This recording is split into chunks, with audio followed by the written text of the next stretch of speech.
Dog theft is on the increase as the price of buying a dog goes up through the roof. And if your dog is stolen, there's a reasonable chance that you may never see them again, and who knows what will become of them. Just like 2 dogs in New Zealand who went missing over a year ago, Dice and Weed have never been found despite the whole country being plastered with posters and numerous different articles on the newspaper and television. Well, today I'm going to give you 9 simple strategies to make sure that Dognappers never target your furry family member, and then make sure you stick around to the end where I'll give you my top 2 strategies for making sure that you get your dog back should they go missing. Hi, I'm veterinarian Dr. Alex from ourpetshealth.com, where my aim is to help you optimise and understand your dog's health so that they can live the full and happy life that you want for them. And tip number 1 is to keep your dog off social media, especially if they're a pedigree dog. I know it's great to share pictures and to share in your excitement in having a dog as part of your family,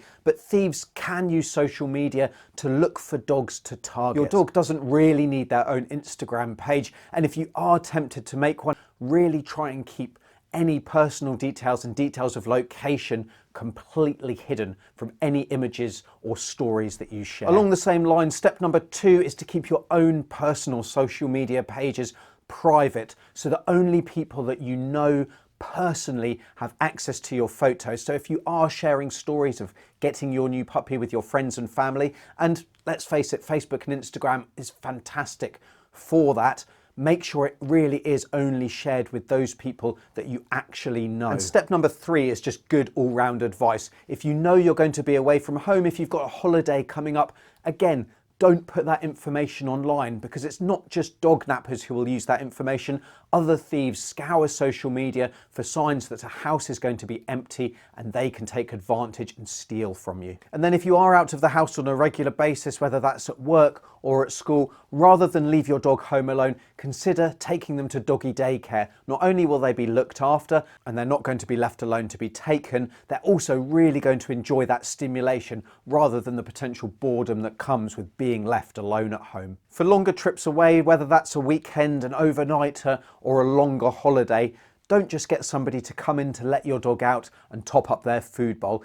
Either take them to a kennels or consider employing a dog sitter who will come and stay in your house with them to take care of your pet, to look after your dog, to keep an eye on them, and also to make sure that thieves don't enter your house in general. At 6, if you're taking your dog while you're running errands, whether that's going down the grocery store or to the coffee shop, never leave your dog tied up, unsupervised outside. And even asking another person to watch your dog is far from ideal, because they could quite easily be tricked, especially if someone knows that it's a place where you often go and where you've left your dog tied up before. At 7, make sure that your yard or your back garden is secure, and consider having visible security cameras as well, just to put off any would-be thieves from breaking in and stealing your dog from your garden.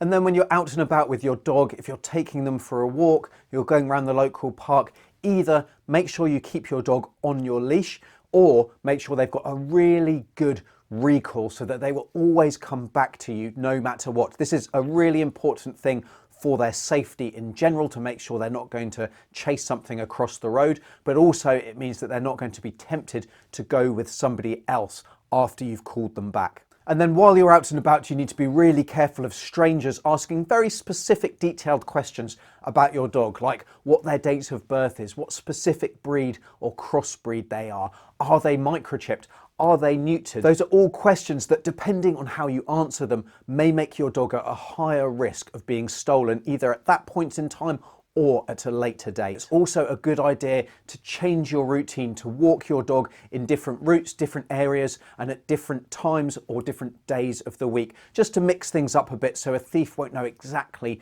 where you and your dog are going to be. And then if your dog does go missing, my top 2 tips for getting them back super quickly is to firstly make sure that they're microchipped, make sure that all of your details are up to date on the national database as well, because it's so frustrating when you've changed your cell phone number, you've changed your address, and that's not been updated. And a great way to also track your dog, or to be notified if something is wrong in the first place, is to actually have a discrete tracker on their collar, something like the whistle go or the fit bark. And I'll leave links to those in the description down below. They will let you know, they'll alert your cell phone if your dog leaves your safe area, so for example your house or your yard, and then you'll actually be able to track their specific location on your phone. As an added bonus, these trackers will also update you on your dog's health and can provide an early warning that they may not be feeling as well as you think they are. Now you can learn more tricks and tactics to make sure that you find your dog really quickly if they do go missing in my next video that will be linked on screen now. But until next time, I'm Dr. Alex, this is Our Pet's Health, because they're family.